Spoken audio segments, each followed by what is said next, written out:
Naturol ni Jimmy Butler si Jaylen Brown. Gumawa ng bagong franchise history mga idol ang Miami Heat sa laban nila kontra Boston Celtics. Well, sa laban nga ng Heat versus Celtics, literal na nagliyab ang Miami Heat. No Jimmy Butler, no problem. Sinunog lang naman nila ang number 1 sa standing sa East na Boston Celtics. Gumawa ng franchise history playoff record ng Heat at nagpakawala ng 23 3-pointers out of 43 attempts.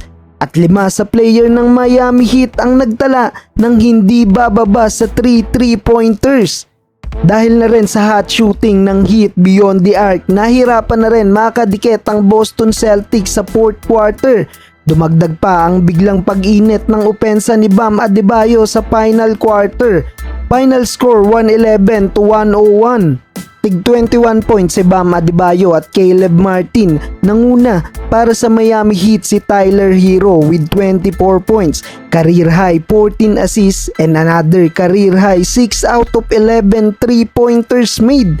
Literal na nagliyab si Tyler Hero para buhatin ng Miami Heat sa first round ng playoffs.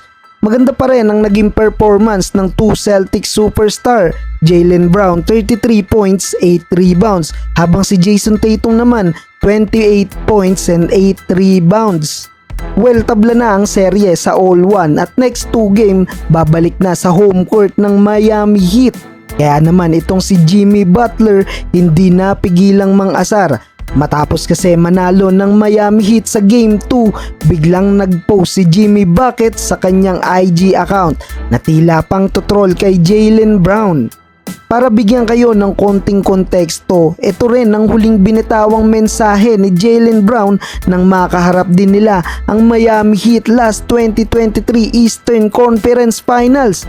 Tapos ngayon binalik naman to ni Jimmy Butler, lalo't nakaisa na sila ngayon at sa mismong home court pa ng Boston Celtics. Sa ngayon mukhang malabo pa na makabalik si Jimmy Butler sa series nila kontra Boston Celtics.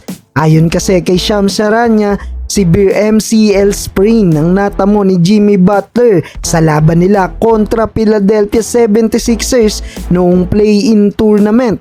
At estimated 1 month to 2 months ang magiging recovery. Kaya sa ngayon tamang pangtutrol na lang muna sa social media si Jimmy Buckets.